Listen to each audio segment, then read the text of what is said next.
Medicines की ज़रूरत नहीं है। तो ये जो है ना मेडिसिन्स की ज़रूरत ह्यूमन बॉडी को नहीं होती। एक्चुअली अल्लाह ताला ने इसको इतना प्यारा बनाया है कि ये खुद ब खुद हील करता है। तो जो सेल्फ मेडिकेशंस, मैं इसे कहूँगा, अगर मैं थोड़ी सी सख्त लैंग्वेज यूज़ करूँ तो इस सेल्फ किलिंग बेसिकली। तो सेल्फ मेडिकेशंस जो है ना वो नहीं करनी चाहिए बिल्कुल भी। ख़ास तौर पे आपने कुछ मेडिसिन्स का नाम लिया, जिस तरह पैरासीटामोल है, एस्प्रिन है, मल्टीपल एंटीबायोटिक्स हैं, एंटी एलर्जीज़ हैं, और अब आजकल तो वो मोटापे की दवाइयाँ जिससे आपने बताया। तो ये सब चीज़ें आपको फ़ायदा नहीं दे रही होती, आपको नुकसान दे रही होती हैं बेसिकली। तो फिर हम किस तरीके से ये समझाएं लोगों को? हम ये बता तो रहे होते हैं कि नुकसानदेह है, मत लो, वेस्ट में ऐसा नहीं हो रहा। हम अपने मुल्क में देखें क्या हरकतें कर रहे हैं। हम छोटे छोटे बच्चों को जो है ना वो पिला रहे होते हैं, ताकत की दवाएं ढूंढ रहे हैं, जाके सिरप पिला रहे हैं, आयरन का सिरप ढूंढ रहे हैं, बच्चों की हाइट निकालने के लिए ऐसे मल्टीविटामिन सिरप ढूंढ रहे हैं। पूरी दुकानें खुली हुई है, घर के अंदर साइड टेबल जो होता है ना उसमें मल्टीविटामिन तो भरे पड़े हैं। ये मल्टीविटामिन का भी नया ट्रेंड देखा है भाई, हमारी अम्मी के ज़माने में तो नहीं देखा था हमने। बिल्कुल ठीक है। आपकी जो बॉडी एक्चुअली ये क्या कर रही होती है, खुद अपना डिफेंस मैकेनिज्म बना रही होती है, ग्रूमिंग कर रही होती है, ग्रोथ को इंक्रीज़ कर रही होती है। अब हाइट बढ़ाने के लिए आप जितनी मर्जी मेडिकेशंस खा लें तो आपकी हाइट नहीं बढ़ सकती। इट्स नॉट पॉसिबल, क्योंकि जेनेटिक प्रोसेस है पूरा। कुछ जेनेटिक होता है, कुछ डाइट होता है, कुछ एक्सरसाइज होती है, है ना?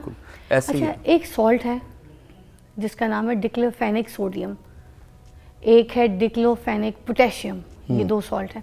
अब जिस बंदे को अगर ब्लड प्रेशर का इशू है या फिर उसको गुर्दों का इशू हो जाता है ना, तो अगर वो डिक्लोफेनिक सोडियम सॉल्ट लेता है तो वो तो उसको बहुत ज़्यादा नुकसानदेह हो सकती है। What do you say about it?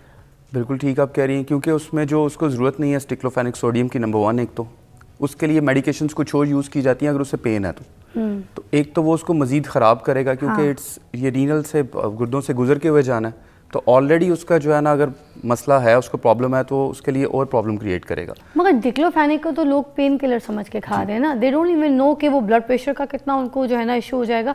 और ब्लड प्रेशर के जो पेशेंट हैं, जो गुर्दों के पेशेंट हैं, वो उसको ऐसे खा रहे हैं कि जैसे शायद इसके लिए जो है ना उनका दर्द में रिलीफ हो जाएगा, पेन किलर के तौर पे खा रहे हैं उसको। But they don't even know कि वो सोडियम जो है वो ब्लड प्रेशर को किस तरीके से शूट कर सकता है, ख़राब कर सकता है। इसके बारे में एलैबोरेट कीजिएगा ज़रा। सोडियम, बिल्कुल आप ठीक कह रही हैं। जो ब्लड प्रेशर वाले पेशेंट्स हैं उनको तो वैसे सोडियम रिक्वायर्ड नहीं होता। तो जिन जिन मेडिसिन में, लाइक आपने डिक्लोफेनिक सोडियम का नाम लिया, तो ये ब्लड प्रेशर को अगर वो बहुत ज़्यादा यूज़ करते रहेंगे प्रॉब्लम करेगा। बट इससे भी ज़्यादा इंपॉर्टेंट डिक्लोफेनिक सोडियम है, वो आपका मैदा ख़राब कर रहा होता है साथ में। ठीक है, वो इतना आपका मैदे को डिस्टर्ब कर देता है कि उसके लिए आप ज़्यादा परेशान हो जाते हैं, अपनी पेन को ख़त्म करते करते अपने मैदे को ख़राब कर बैठते हैं, फिर आप उसके लिए मेडिकेशंस लेते हैं। अच्छा, पहले आपने मेडिसिन से ख़राब किया, फिर आप उसको ठीक करने के लिए मेडिकेशंस लेंगे। तो जो आपने खुद ख़राब किया फिर उसके लिए दवाइयाँ ले रहे होते हैं। अच्छा, और ये जो एंटीबायोटिक्स वगैरह के ऊपर भी बात करेंगे, मगर एक और चीज़ कि फ्लू होता है तो एंटीबायोटिक, क्या फ्लू में एंटीबायोटिक काम करती है? कभी भी नहीं काम करती। देखें, फ्लू जो बेसिकली है इट्स अ वायरल और एलर्जिक राइनाइटिस, ठीक है, मौसमी, ये जिसको वैसे आपका नाक बहना जो आप अक्सर उसे लोग फ्लू कह रहे होते हैं, इसमें कभी भी एंटीबायोटिक काम नहीं करता। एंटीबायोटिक वहीं काम करेगा जहाँ पे बैक्टीरियल इन्फेक्शन होगा। अच्छा। अदरवाइज़ मैं फॉर एग्जांपल अगर आप पूरा एक हाथ भर के भी पूरी एंटीबायोटिक खा लें, आपकी बीमारी ठीक नहीं होने वाली जहाँ पे नीड नहीं है। लेकिन आप सिर्फ एक डोज ले लें जहाँ पे नीड है according to prescribe by doctor, तो वहाँ पे वो काम करेगी। तो फ्लू में एंटीबायोटिक्स का कोई रोल नहीं है। अच्छा, हमारे पाकिस्तान में भी मोस्टली मैंने देखा है कि डॉक्टर्स जो हैं बहुत आसानी से बहुत जल्दी लिख देते होते हैं। आप भी डॉक्टर हैं, मतलब मैं बात थोड़ी हक की करूँगी, एंटीबायोटिक लिख देते होते हैं जी। और कुछ पेशेंट्स भी रिक्वायर्ड करते हैं, वो आपको अब डिमांड कर रहे होते हैं, डॉक्टर्स को बोल रहे होते हैं कि भाई आप हमें ना एंटीबायोटिक लिख दें, मैंने सफ़र करना है, मैंने ट्रैवल करना है, मैं अमेरिका जा रही हूँ, मैं ये है, मैं वो है, मुझे आप एंटीबायोटिक करके ठीक कर दें। कुछ लोग कहते हैं मेरा काम है, मेरी क्लास है, मीडिया के लोग बोलते हैं हमारा शूट है, हम फंसे, आप हमारा काम कर दें। तो ये एंटीबायोटिक जो है डॉक्टर्स लिख देते हैं मोस्टली इस तरीके से। Why is that important to have antibiotic? देखिए, हमारे मुल्क में जो मोस्टली डॉक्टर्स हैं ना, बेसिकली हायर क्वालिफिकेशंस जो है ना, वो अब डॉक्टर्स तो सारे MBBS की डिग्री लेके बन गए। जो हायर क्वालिफिकेशंस वाले डॉक्टर हैं, जब भी आप उनके पास जाएंगे, they will not give you any antibiotics. It depends upon कि आप हेल्थ कैसी परचेज कर रहे हैं, आप किन के पास जा रहे हैं। डॉक्टर का काम दवाई देना नहीं है, एक ये ट्रस्ट, ये याद रखिए। अच्छा डॉक्टर वो है जिसको ये पता है कि दवाई कब नहीं देनी। वाह, अच्छा डॉक्टर वो है जिसको ये पता है कि दवाई कब नहीं देनी। سنیں اس کو یاد رکھیں, اٹس امپورٹنٹ. تو اینٹی بایوٹکس اب ظاہری بات ہے میڈیکل سٹورز پہ جائیں گے وہ بھی دے دیں گے. آپ جتنے بھی, ان کو کس نے اجازت دی ہے جب پرسکرپشن میں بھی نہیں ہوتا پھر بھی اینٹی بایوٹک دے رہے ہوتے ہیں؟ یہ جو فارمیسیز ہے, یہ جو ان کو کوئی کیوں نہیں روکتا, ان کی پکڑ کیوں نہیں ہے؟ آدھے بندے تو یہ خراب کریں, صحت تو یہ انہوں نے خراب کی ہوئی ہے, ایسے ایسے دوائیاں جتنی مانگو دے دیتے. ڈائریکٹ تو یہ تو آپ کی پرسکرپشن چینج کر دیتے ہیں ایون کہ فارمیسی والے جو ہیں. میں وین آئی واز اسٹینڈنگ, میں اکثر جب فارمیسی پہ کھڑا ہوں تو لوگ بلڈ پریشر کی دوائی ان سے لے رہے ہوتے ہیں, بلڈ شوگر کی دوائی ان سے لے رہے ہوتے ہیں. انہوں نے ڈاکٹر بھی بٹھائے ہوئے ہیں جی, وہ ڈاکٹر اگر ان سے ڈگری مانگ لو ان کی آگے کوئی ڈگری نہیں ہے, مگر انہوں نے بٹھائے ہوئے اور وائٹ کوٹ پہن کے وہ بیٹھے ہوتے ہیں اور کہتے ہیں ہم نے ڈاکٹر بھی رکھا ہوا ہے فارمیسیز میں. بالکل ایسے ہی ہے. جبکہ بلڈ پریشر اور بلڈ شوگر یہ سب ایسی کلنگ آپ کی ڈیزیز ہیں جس کی ہر پرسن ٹو پرسن ویری کرتی ہے میڈیسنس. تو کسی کو کچھ سوٹ کرتی ہے تو اس کا نام بتا رہا ہوتا ہے, اب وہ فارمیسی والے کو تو نہیں پتا. ایکسرسائز کر کے آ رہا ہے بندہ, کوئی کام کر کے آ رہا ہے, کسی بھی طریقے سے کہیں پہ بھی کوئی آپ کو درد فیل ہوتا ہے تو آپ پروفن لے لیتے ہیں. یہ صحیح ہے کھانا؟ دیکھیں ایک دفعہ کھا لی اٹس اوکے, میکسیمم مطلب وداؤٹ پرسکرپشن ٹھیک ہے. آپ کی کچھ تھوڑا سا آپ کا نالج ہونا چاہیے سیلف میڈیکیشنز کے اوپر, کیونکہ ظاہری بات ہے ہر وقت آپ ڈاکٹر بھی اپروچیبل نہیں ہے کبھی کبھار. تو یہ لائک پیراسیٹامول آپ نے شروع میں کہا, آئبوپروفن in once or twice, not more than this. اچھا, یعنی کہ 1 سے 2 دفعہ آپ لے لیں بس اگر بہت ہے, لیکن اس کے بعد بھی اسٹل پرابلم آ رہا ہے تو آپ نے ڈاکٹر سے کنسرن کرنا ہے. یہ نہیں کرنا کہ خود سے کھاتے رہیں بار بار. اچھا, تو اس لیے آپ میکسیمم 1 نہیں تو 2, بس 2 ٹائم کا مطلب یہ نہیں کہ دن میں 2 دفعہ, یعنی کہ آپ لے سکتے ہیں ویک میں 1-8 دفعہ بس, ناٹ مور. اور یہ اینٹی ڈپریسنگ ٹیبلٹس جو ہوتی ہیں یہ تو کبھی بھی نہیں گھر لینی چاہیے, یہ کبھی بھی نہیں لینی چاہیے. کیونکہ ان کے ایفیکٹس کم ہیں, سائیڈ ایفیکٹس زیادہ ہیں. اچھا, ٹھیک ہے. اور یہ کبھی بھی ایک میڈیسن ایک ڈوز کبھی بھی رسپانس نہیں دیتی.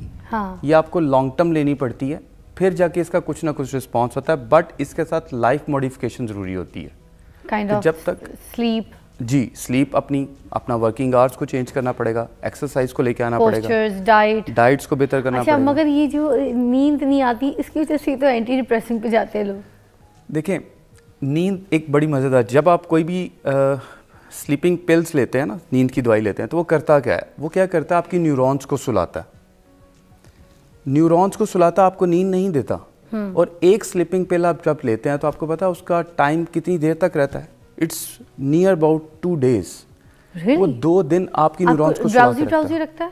ڈراؤزی نہیں, نیورونز آپ پراپر کام نہیں کر سکتے. جی آپ کو نیند آنی تب شروع, کیونکہ آپ سوچتے ہیں میں نے نیند کی گولی کھائی ہے, آپ کا دماغ اس کے ہارمونز کریٹ کرتا ہے اور آپ کو نیند آ جاتی ہے. اگر آپ کو میں سلیپنگ پل نہ دوں, صرف یہ کہہ کے دوں کہ یہ میڈیسن سلیپنگ پل ہے وہ ملٹی وائٹامن, آپ کو پھر بھی نیند آ جائے گی.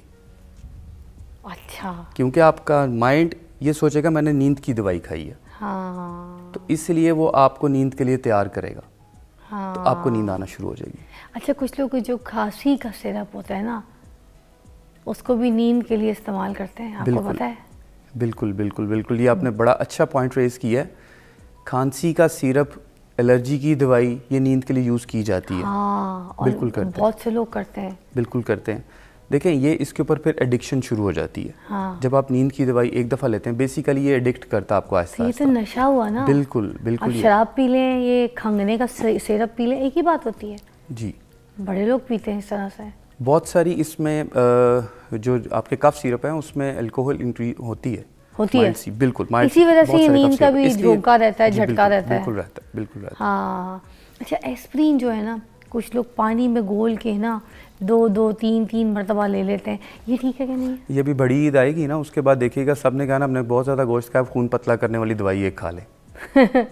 ٹھیک ہے بھائی, فوراً خون پتلا نہیں ہوگا اس سے. اچھا, یہ یاد رکھیے. وہ آپ کو میٹ ہی کم کرنا پڑے گا, اور وہ کبھی جا کے خون فوراً آپ کا جو ہے نا وہ گاڑھا نہیں کر دیتا. تو میں نے بتایا یہ جتنی بھی میڈیکیشنز ہیں لانگ ٹرم ان کا افیکٹ آتا ہے, شارٹ ٹرم نہیں ہے یہ. صحیح. میں تو یہ سنا تھا خون سفید ہو جاتا ہے وہ رشتہ داروں میں آپس میں نہیں ہو جاتا, عید آنے والی ہوتی ہے تو عید پہ لین دین کچھ دینا وینا نہ پڑے تو کہہ دیتے ہیں خون سفید ہو گیا, وہ یہ خون پتلا کرنے کے لیے. اینی وے, اچھا یہ جو پیراسٹامول اور یہ جو ایسپرین والی دوائیاں ہیں, ٹھیک ہے, سر میں درد ہو رہا ہے تو گھر میں کوئی بندہ لے لے, سیلف میڈیکیشن اتنی حد تک کر سکتا ہے یا پھر یہ بھی اجازت نہیں ہے؟ دیکھیں اگر آپ کو روٹین ہیڈ ایک ہے نا, روٹین ہیڈ ایک ہے تو پھر تو آپ کو ایک دفعہ کنسرن کرنا چاہیے.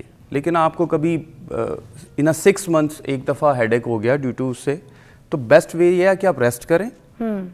ریسٹ سے بھی 99% آپ کو آرام آ جائے گا.